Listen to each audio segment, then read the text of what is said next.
Thank you, Jimmy Holder. You bet. All right.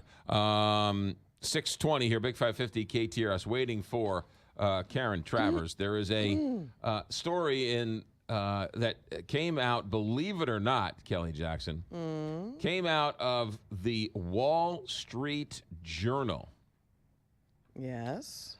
It reported yesterday evening, from the let me point this out again. The Wall Street Journal reported that intelligence agencies are withholding sensitive information from the president over fears it could be leaked. No. What? Yes. The Wall Street Journal, citing unnamed former and current officials, said they are withholding information about gathering information because they do not necessarily trust President Trump. So they're holding... Hold that thought. Oh, okay. Karen Travers joins us from the White House, ABC News White House correspondent Karen Travers, who's working on 15 minutes of sleep. Good morning, Karen Travers. 15? That seems generous these days. We can talk about that Wall Street Journal story if you want to start there. Let's start there. I mean, that's unbelievable that sources are saying that the intelligence officials don't feel comfortable telling Donald Trump everything.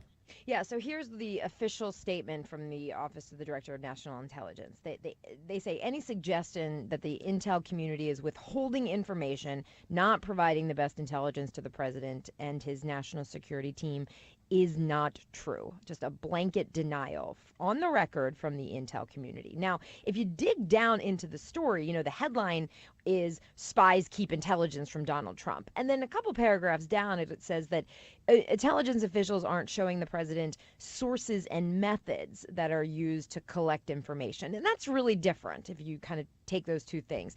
Intelligence, as part of the presidential daily briefing, what we are looking at, what are concerning hotspots right now, is different than how we got the information. So I think the blanket denial from the intel community is very specific, that they're not withholding information. He's getting intelligence, but maybe the how we're getting that is not being conveyed. Now, with that said, the White House has also put out a story that they want to hire someone to overview or oversee all of the intelligence agencies? Yeah, that was a report late last night, and we have not confirmed this yet. There were rumblings that maybe there would be some review of the intelligence community, but there's nothing official yet. Now, what we do have official is the president's tweets, and he's been on a bit of a morning tweet storm, saying that leaking of illegal, as he called it, classified information has been a big problem, and the spotlight is now on the low-life leakers, as he called them. He said they will be caught. Now, that raises many questions. Is he going to call for an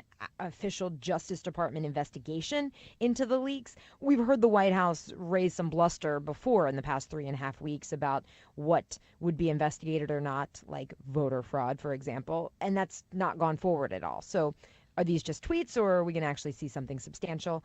We'll find out when we get a chance to ask the press secretary some questions later this afternoon. Karen Travers, you're our go-to at the White House. There's also stories floating around that said that Trump agreed to let Michael Flynn go if he were to get his phone back so he could start tweeting. Any truth or any... Any truth to any of that? I have not heard that. I also don't know when the president wasn't tweeting. I don't think he's ever been without that phone. But, it was interesting to hear the president yesterday just praising Michael Flynn and blaming the media, he said, for treating him unfairly. When, let's remember who asked Michael Flynn to resign. Certainly wasn't the media in the press room. The president the other night did ask Michael Flynn to resign because he didn't trust him anymore. Yesterday, though, publicly singing a much different tune. Yeah, and in terms of leaks, the intelligence agencies clearly leaking. There's clearly some type of information war going on. But from what we're hearing is that there's a massive amount of leaks coming from Donald Trump's White House.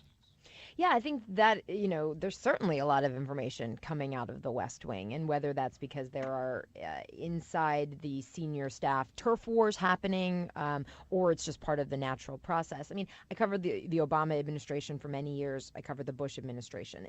This is certainly very, I don't want to say unprecedented, but the volume of information coming out in just 3.5 weeks is really incredible. Karen Travers, you were there yesterday with Benjamin Netanyahu, Prime Minister of Israel, and Donald Trump. Did Donald Trump change the policy towards a two-state versus one-state Israel-Palestinian state yesterday? He certainly laid the groundwork for doing that. And this was remarkable on a couple levels. Usually when you have a press conference with a foreign leader, it happens after you've had a sit down, either in the Oval Office or a working lunch, because you can come out and say, we just talked about this and that, and here's what we agreed on, and here's what we're going to work on. Instead, the president welcomed the prime minister, and they immediately went into the press conference. So it made a lot of news. The president said that when it comes to that two-state solution, he said, I'm looking at one state, two state. I like the one that they like. So whatever they decide on, I could live with either one. And that's certainly a very significant shift from years of what's been the cornerstone of U.S. Middle East policy. And the reaction in the Middle East was very interesting to that, because for the Palestinian side, anything less than a two-state solution is really a non-starter. Yeah, and we should say that both parties for generations have the official policy of the United States has been some type of two-state solution. Yes, and the White House saying, if that's not the best mechanism to peace, a long-lasting peace and stability, well, then maybe we should consider something else. But, the body language was just incredible yesterday. It's no secret that the relations between Netanyahu and President Obama were beyond strained by the end of his administration. And yesterday, you just felt like Netanyahu had a spring to his step. He was so excited to be there, making jokes, dropping the reference to the art of the deal, the president's book. Yes. Certainly a much more warm and fuzzy relationship than what we've seen. Karen Travers, ABC News correspondent, thanks for checking in. Have a good day. Thanks, you too. 627, Big 550, Kate.